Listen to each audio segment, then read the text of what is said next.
За сайн бацгаана уу? Намайг Инх Чаргалан гэдэг. Өнөөдөр би та бүхэнд хөгжмийн наадамд хэрхэн зөв соёлтой оролцох талаар зөвлөгөө өгье.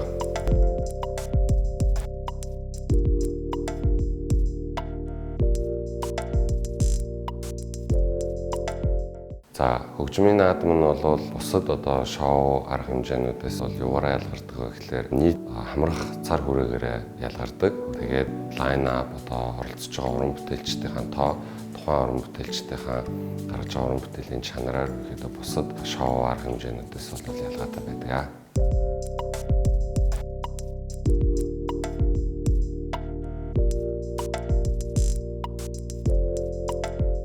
Хөгжмийн наадамд бол залуучуудаа мэдээж зүгээр нэг энгийн ингээл байдаг л нэг өдөр тутам ажилтаа хүмүүсдэг хувцастай бол хэзээ ч бити ирээсэй гэж хүсэж байна. Яагаад гэвэл хөгжмийн наадам жилд нэгэн удаа болж байгаа.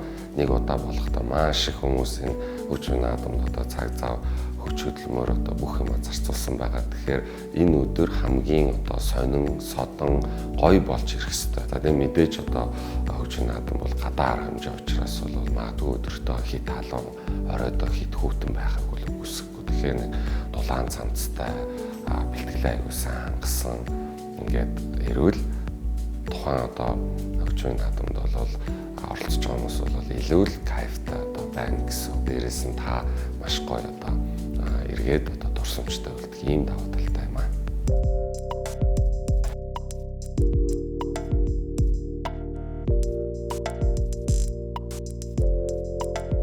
Продюсерийн хамгийн чухал үүрэг гэвэл тухайн арга хэмжээ юм уу эсвэл хөгжмийн наадмыг хийхэд тухайн продюсер бол бүх зохион байгуулалтыг маш сайн нарийн төлөвлөж өгөх нь бол хамгийн чухал үүрэг байдаг юм аа.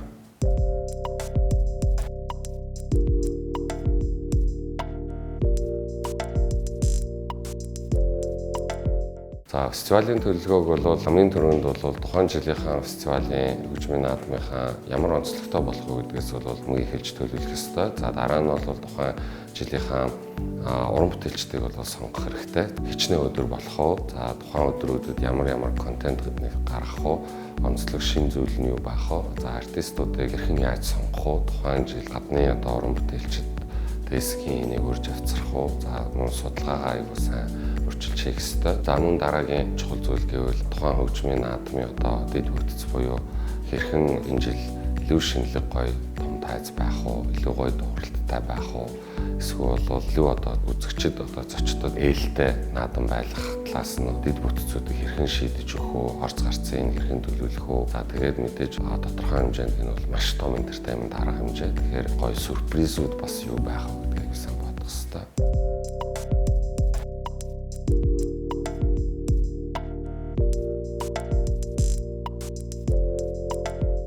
За ерөнхийдөө бол хөгжмийн наадмын инженер техникийн ажилчдыг бол гэрэл дэлгэц, дуу хөгжим, тусгай эффект, тэгээд тайзны баг гэдээ хуваагдж байгаа. Тайзны багийн инженерүүдийн гол хийх ёстой ажлууд нь гэвэл дуу хөгжим дээр бол жишээ нь уран бүтээлчдийн бэлтгэл дууны бүх чагсаалтыг авах тэгээд мөн ялгаагүй маш нарийн төлөвлөгөө гарна. За дэлгэцний инженер техникийн ажилчдаар бол нийт 8,000 шиг дэлгэц орох уу? Тэр дэлгэцийн холболтууд нь яг зөв хийгдсэн үү? Пикселээр бодогдсон уу? Тэгээд тухайн тэр дэлгэцний нийт пикселийг бодож дууссаны дараагаар бол тэр пикселэндээ тохирсон яг контентыг зориулж хийх ёстой. За дээр нь тусгай эффект байна уу? Эсвэл бүтэн контент байна уу гэдгээс хамаарат. За тусгай эффект дээр бол мөн ялгаагүй гаралтад маш хүн дутаа, хөнгүүтаа тэгээд тайзны гал салиуд энэ бүх юмнууд нь бол бас нарийн зааварчилгаа аюулгүй үйл ажиллагааны зарчмуудыг мөрдөж хийгддэг учраас мөн ялгаагүй маш нарийн төлөвлөгөө гаргах ёстой. За тэгээд тэр үе шатаараа л бэлтгэл ажлуудаа сайн хангасан уу гэдгийг бол наадмын зохион байгуулагч нар бол бүх алхмаар нь бол сайн шалгасан байх ёстой байдаг.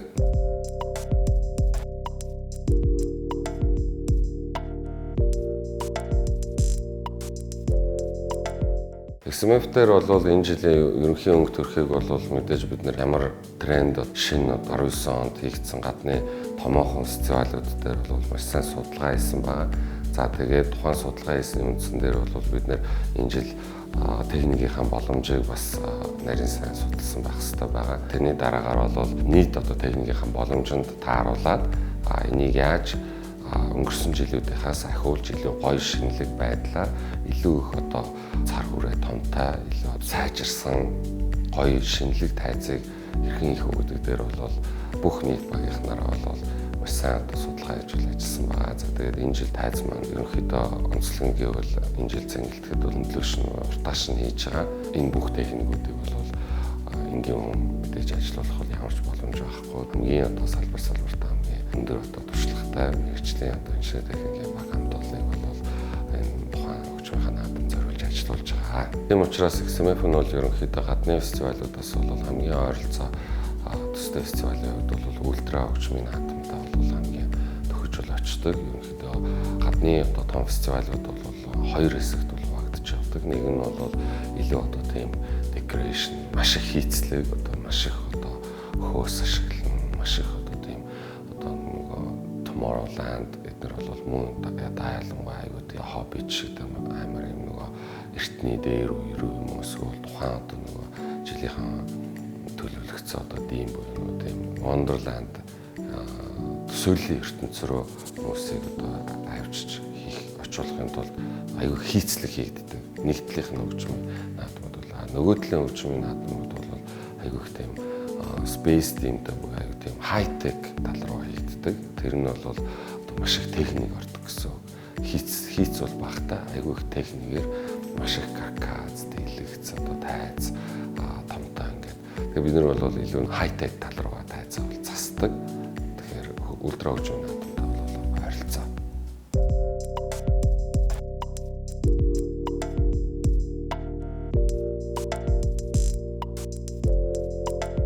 За Монгол хөгжмийн наадмуудад бол хийхийг өөрчлөхийг хүсдэг зүйл бол мэдээж одоо чанар.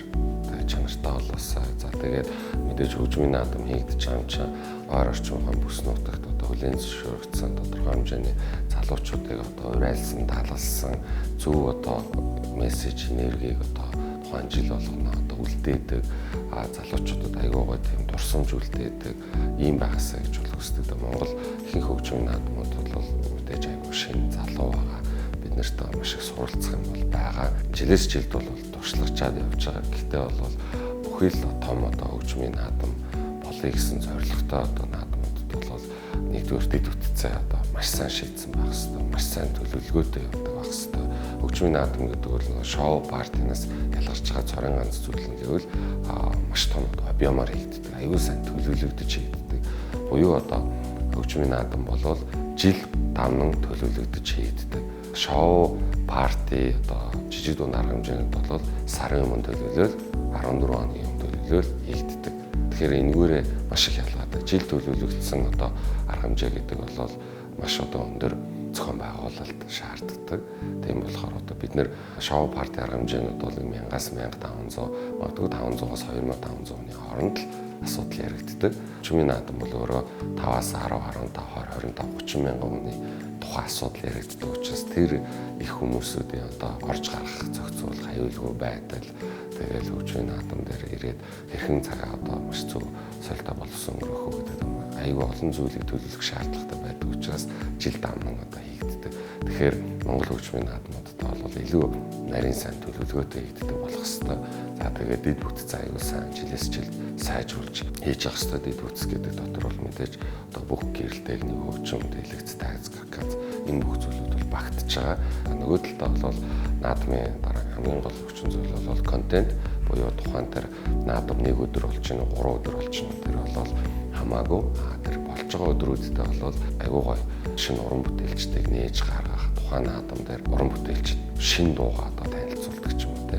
За гаднаас одоо мэдээж хайлайт гой артистууд ирдэг байгаасаа энэ дээр аюу сайн бид нар анхаарч ажилладаг байх хэрэгтэй хаа. Тэгжээж жил болгон шинэлэг байна. Тэгжээж жил болгон аюу их олон шинэ хүмүүсүүдийг хамарч илүү чанартай болдог болох хаа.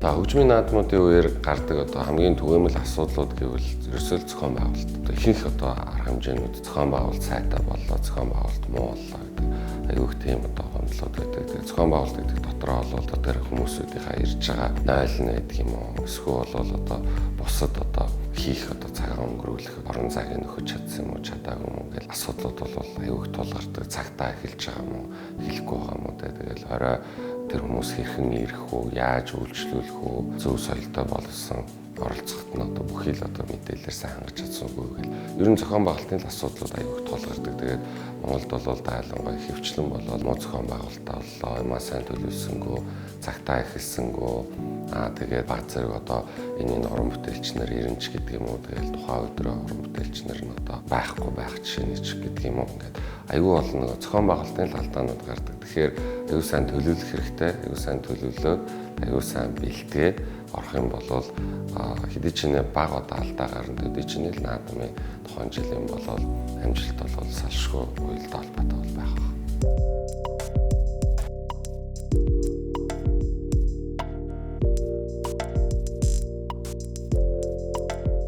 За ерөөдөө бол тэгээ хөгжмийн наадамд оролцохдоо бол бүхэн одоо өөрийгөө маш сайн одоо эртнээс төлөвлөсөн байх хэрэгтэй. Одоо өглөө гараад шууд өдөөс хойш нь хөгжмийн наадам руу яваад орчихно гэж бол бараг байхгүй. Хөгжмийн наадам гэдэг бол зөвхөн хөгжим сонсох биш. Мөн ялгаагүй одоо олон улсад бол хажуугаар нь ингээд гоё experience зоонуудаар ингээд явж үйлчлүүлж гоё хандтан одоо бүхий л одоо энэ тухайн хотын хамгийн гоё өнгөтэй өдтэй гэсэн одоо бүхий л тийм зүйлүүдийг л үйлчлэгээнүүдийг л хөгжмийн наадам дээр бид нар ингээд цуглуулахыг бол хичээдэг.